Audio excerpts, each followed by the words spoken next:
नमस्कार, आप देख रहे हैं कैपिटल टीवी बिहार। मैं हूं आपके साथ सृष्टि शाह। एनडीए की चुनावी बैनर तले बड़ी जीत दर्ज करने के बाद जीतन राम मांझी के पंख निकलने लगे हैं।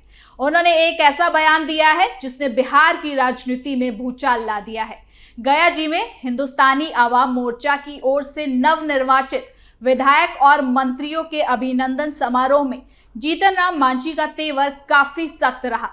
इस दौरान मांझी ने कहा कि अगर इस बार उन्हें राज्यसभा की सीट नहीं मिली तो वो न केवल मंत्री पद छोड़ देंगे बल्कि एनडीए से भी नाता तोड़ने को तैयार है। उन्होंने कहा कि लोकसभा चुनाव के समय उन्हें राज्यसभा सीट देने का वादा किया गया था। अब अगर वादा पूरा नहीं हुआ तो वो चुप नहीं बैठेंगे। मांझी ने बीजेपी पर बेईमानी और बदाखिलाफी का आरोप लगाते हुए कहा कि लोकसभा से लेकर विधानसभा चुनाव तक उन्हें कम करके आका गया है। जीतन राम मांझी ने मंच से ही अपने बेटे और हम पार्टी के राष्ट्रीय अध्यक्ष सह मंत्री डॉक्टर संतोष कुमार सुमन को संबोधित करते हुए कहा कि राजनीति में बने रहना है तो जोखिम लेना पड़ेगा। उन्होंने कहा कि मन मुटाव मत कीजिए, भाजपा से लड़ाई के लिए तैयार रहिए। उन्होंने ये भी कहा कि अगर हमें कमजोर समझा गया तो हम अलग रास्ते पर चलने से पीछे नहीं हटेंगे। बिहार की राजनीति में जीतन राम मांझी का नाम लंबे समय से एक ऐसे नेता के रूप में जाना जाता है जो खुद को वंचित तबकों की आवाज बताकर सत्ता के केंद्र तक पहुंचे। लेकिन समय समय पर उनके अवसरवादी राजनीति ने यह सवाल खड़ा किया है कि क्या उनकी प्राथमिकता वास्तव में सामाजिक न्याय और विकास रही है या फिर सत्ता में हिस्सेदारी और पद की राजनीति। एनडीए से नाता तोड़ने की उनकी धमकी इसी सवाल को एक बार फिर से दोहरा रही है। ये धमकी ऐसे समय में सामने आई है जब वो खुद केंद्र सरकार में मंत्री हैं, उनकी पार्टी एनडीए का हिस्सा है और बिहार सरकार में उनके बेटे को जल संसाधन मंत्रालय भी मिला है।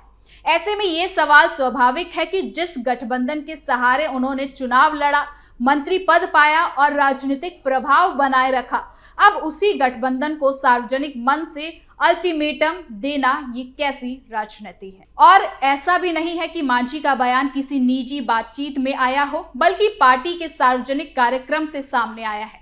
उन्होंने साफ कहा कि अगर उन्हें राज्यसभा सीट नहीं मिली तो मंत्री पद भी छोड़ देंगे और एनडीए से नाता तोड़ लेंगे। इस बयान को राजनीतिक मजबूरी कतई नहीं कहा जा सकता, बल्कि मांझी को ज्यादा चाहिए और इसी चाहत में वो दबाव बनाने की रणनीति पर काम कर रहे हैं। लोकतांत्रिक व्यवस्था में असहमति और बातचीत का रास्ता होता है, लेकिन धमकी का रास्ता ये मैसेज देता है कि मुद्दा नीति या विचारधारा का नहीं बल्कि पद और राजनीतिक हैसियत का है।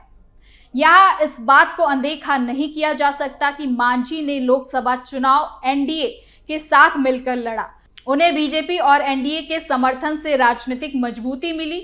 6 सीटों पर उनकी पार्टी खड़ी हुई थी, जिसमें 5 सीटों पर उनको जीत मिली और मांझी को ये जीत मोदी के चेहरे पर मिली है। इसे भी कोई इनकार नहीं कर सकता। केंद्र में मंत्री पद भी उन्हें इसी गठबंधन के कारण मिला। अगर एनडीए उनके साथ बेईमानी कर रहा होता, जैसा कि वो आरोप लगा रहे हैं, तो ये सवाल उठता कि फिर उन्हें इतनी बड़ी जीत आखिर और जिम्मेदारी क्यों और कैसे मिली। गठबंधन की राजनीति है तो मांझी राज्यसभा सीट को व्यक्तिगत संपत्ति मानकर क्यों चल रहे हैं।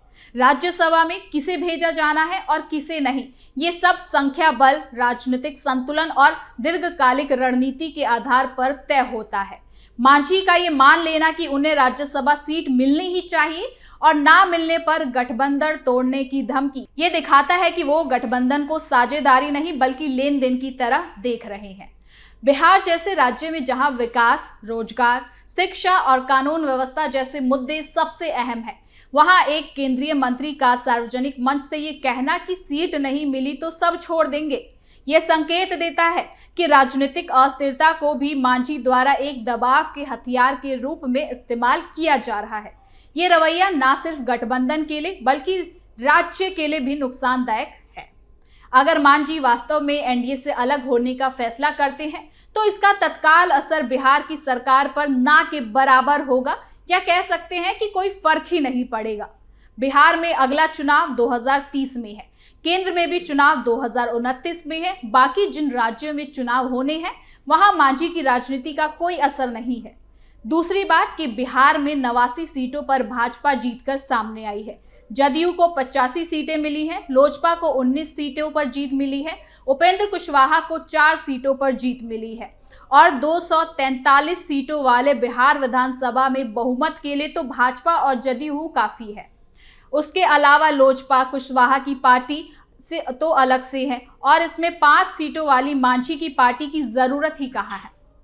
तो मांझी की पार्टी का संख्या बल इतना ही नहीं कि सरकार की स्थिरता पर बड़ा संकट आ जाए, लेकिन इसका प्रतीकात्मक असर जरूर होगा। ये संदेश जाएगा कि सत्ता में रहते हुए भी अगर किसी नेता की व्यक्तिगत अपेक्षाएं पूरी नहीं हुई तो वो विकास के बजाय अस्थिरता को चुन सकता है।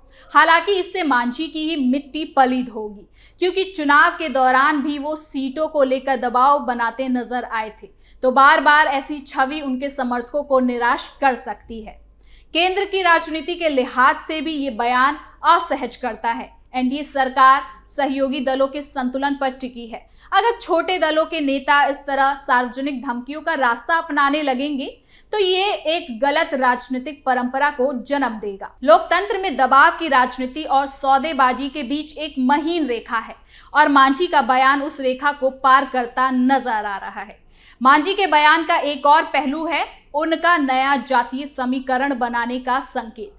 ये संकेत विकास की राजनीति से ज्यादा सामाजिक ध्रुवीकरण की ओर जाता है।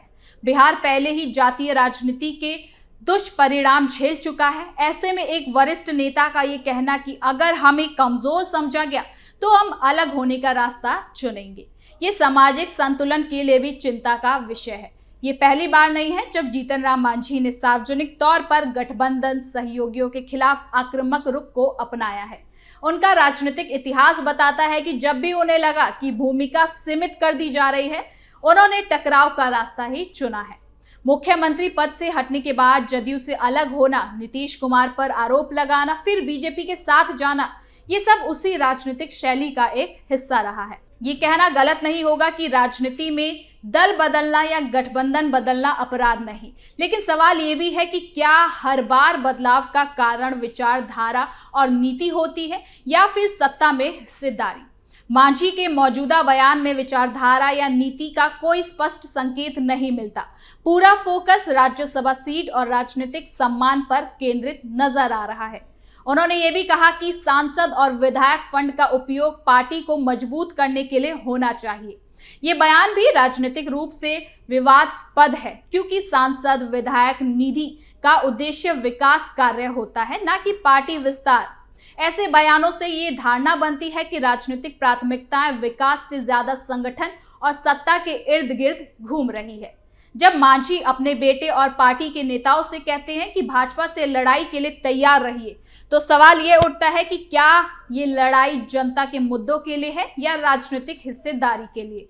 अगर लड़ाई जनता के हित में होती तो उससे मुद्दे भी उतनी ही बेहतरी से सामने आते। एनडीए के भीतर रहकर मांझी को कई अवसर मिले, चाहे वो मंत्री पद हो, राजनीतिक मंच हो या सत्ता में भागीदारी।